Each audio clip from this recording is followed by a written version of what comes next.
namni waaqa isaa goomsuuf hafe gowwummaatti jallinaa mana isaa kaawwate baadhoo harka fuunee akkam jirtu kabajamtootaa fi hordoftoota YouTube chaanaalii kootii kan taatan hunduma keessaniif nagaan waaqayyoo isiniif haa baay'atu. Nagaa jirtu ani nagaa kooti galanni waaqayyoodhaaf haa ta'u.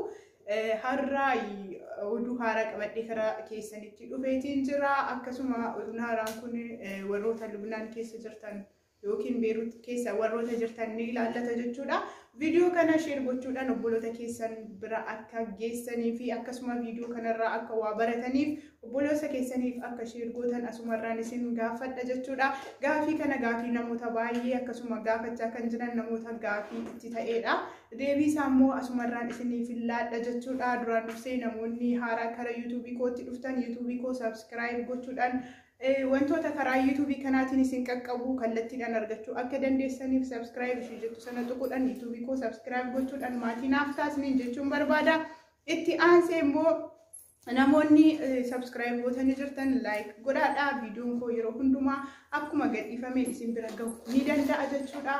Eebbifamaadha. Itti aansee karaa yaada kootti yeroo darbu obboloonni Beirut keessa Lubnaan keessa kan jirtanii argaa jirtu jechuudha. Karaa biyyaatitti yeroo bilbiltan yeroo baay'ee bilbilli keessan $5 yookiin $4, $3, $2 ni qaba yoo ta'e karaa biyyaatti isiniif bilbilaa hin jiru jechuudha. Sababiin isaas maalidha jettanii wanta kana gaafii keessa galtanii gaafachaa kan turtan jirtu jechuudha. Namoonni baay'een immoo siimiin koo karaa biyyaatti naaf bilbilaa hin jiru, maatii koo kallattiidhaan argachuu hin dandeenyu jettanii namoota gaafii keessa galtanillee jirtu. Egaati akkuma beekamu haala biyya keenyaatiin wal qabatee yeroo baay'ee namoota naannoo garaagaraa keessa jirtan konneekshiniin waan addaan citeef daataadhaan obboloota keessan yookiin maatii keessan dubbisuu hin dandeessani. Sababii kanaas kan hojjetu bilbilli kallattii qofaadha. Kallattii qofa waan ta'eef kallattiidhaan maatii keessan kan argachuu dandeessan waan ta'eef kallattiidhaan maatii keessan dubbisuu kan dandeenyu jechuudha. Egaati kallattii dhumaanuu nu didaa jira. Kallattii dhumaanuu maatii keenya argachaa hin jirru. Kallattiidhaan immoo ni cufame moo maaliif jettanii too namoonni gaafii keessa galtan jirtu jechuudha. Gaafii kanaaf immoo har'a deebii isaa qabadheetiin isin bira geetiin jira.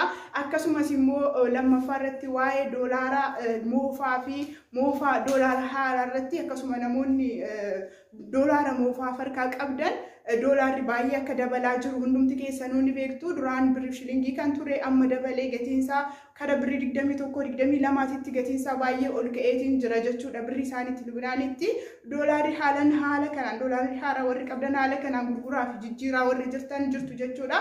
Amma garuu yeroo ammaatitti warroonni doolaara moofaa harka qabdan doolaarri moofaan hin fudhatamu kara biyyaattis hin ergamu. Asittis immoo jijjiiruu yoo kan dandeessan doolaara birrii shilingii akkuma duraaniitti Lubnaanii birrii shilingiidhaan yoo ta'e malee isaa oliitiin jijjiiruu hin dandeessan jedhanii namoonni dubbachaa ni jiru jechuudha. Akkasis immoo ta'aa jira. Namoonni yeroo baay'ee doolaara of harkaa baasee gurguraa jira. Maaliif namni doolaaraan moofaa harkaa qabu baay'ee yoo ta'e doolaarri kun harkatti badinna kan jedhu sodaarraa kan ka'e maal godhaa birrii shilingiitti doolaara sana gadi deebisee gurguraatii jira jechuudha. Egaati yeroo kanaatitti maal gochuu qabdan kan jedhu waa'ee kanarratti qabadheetiin kana keessan dhufee jira. Tokkoffaa irratti bilbilli doolaara 5 yoo qabaate malee karaa biyyaatti kallattii bilbilaa hin jiru jechuudha. Hin bilbiluusi. Rakkinni biyya kanarraa ta'e yookiin immoo biyya keenyarraa ta'e wanti beekamu tokko isaa hin jiru. Garuu haga ammaatitti wanti nuti beeknu yoo jiraate doolaarri 5 daqiiqaa tokko qofa haasofsiisuu akka danda'udha. Namni doolaara 2 qabu doolaara 2 daqiiqaa doolaara 2 karaa biyyaatti bilbiluu doolaara 10 qabdu yoo ta'e immoo daqiiqaa 2 qofa haasoftu jechuudha. Maaliif akkas ta'ee jettanii too gaafii keessa galtanii miltoo kan jirtan jirtu. Akkasuma immoo doolaara 3-4 warri qabdan gonkumaa bilbilli keessan karaa biyyaatti isinii bilbilaa hin jiru.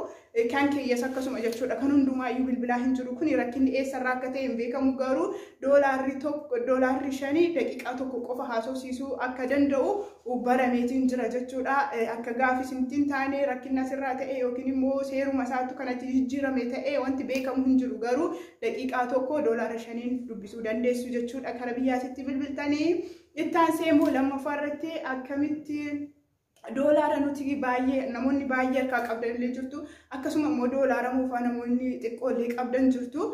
hankan qabnu sana akkamitti deebisnee birrii shilingiitti gurgurraa birrii shilingiidhaan immoo doolaara dhibba tokko yookiin immoo doolaara baay'ee qabnu sana gurgurree gatii doolaara keenya nuuf deebisuu hin danda'u kanaaf akkam goona jettanii too warri gaafii keessa galtanii ammaa fi wanti beekame hin jiru kun irratti jechuudha hin gurgurinaa jedhanii namoonni gaafii kaasaa jiru warri qabdan doolaara qabdan of harkaa hin baasinaa sababiin akkas jedhamaa jiruu fi namni doolaara ol kaawwatee jiru yoo ta'e doolaara san akka inni baasuufi jedhamaa jira jedhanii kan dubbatan jiru jechuudha garuu wanti dhaabbataan hin jiru fakkeenyaaf namni tokko doolaara san akka baasuuf gurguruuf akkas jedhamaa jira jedhee doolaara mana isaa keessa yoo kaawwate tariitii doolaara sun yeroo bidirumaaf shilingii saniinuu fudhatamuu gaafa dide namni sun deebi'ee cabdachaadhuma sana kasaaraa keessa gala jechuudha maaliif dadhabee fide waan ta'eef jechuudha inni deebisee immoo baasee harroo farkaa yoo gurgurees immoo boru doolaarri sun sirratee doolaaruma kaaniin walqixa fudhatama yoo ta'e immoo baay'ee namatti ni dhagahama jechuudha nama aarsa maaliif wanti beekamaan hin jiru keessumaa beeksisa haaraa boo keessatti ariifatanii dafanii keessa galuun akka kootitti gaarii miti jedhee gorsa jiru asumaan isinii kennaa waan jiru irratti ilaalaadhaa hubadhaadhaa doolaara qabdan ariifattanii baastanii hin gurgurinaadhaa ammaaf osoo harkarratti qabattanii haala jiru haala biyyattii kana keessa jirtullee sirrachuu danda'a tariitii immoo warri kara biyyaatitti ergitanillee namoota warra biyyatti isiniif ergu wajjiniin haasoftanii gatii xiqqoollee gadi buusanii isinirraa fudhatanii ni ergu yoo ta'e haala saniin onnoo jechuun ni dandeessu ani dhugaa dubbachuudhaaf yeroo dheenyuma kana osoo hin turin doolaara 20 doolaara moofaan harka koo keessa bu'ee ture akka callaatittanillee doolaara moofaa hin fudhadhu doolaara sana harkaa fuudhuu didanii narraa bituu didanii baay'ee rakkachaatiin ture garuu haa ta'u malee dhumarraa akka carraa nama biraatitti gurguree doolaara san gurguree jijjiirsisuu danda'eetiin jira jechuudha egaati namoonni immoo doolaara guddaa harkaa qabdanii gaddeebistanii gatii gadaanaadhaan gurguruu jechuun baay'ee miidhaa isinirra ga'a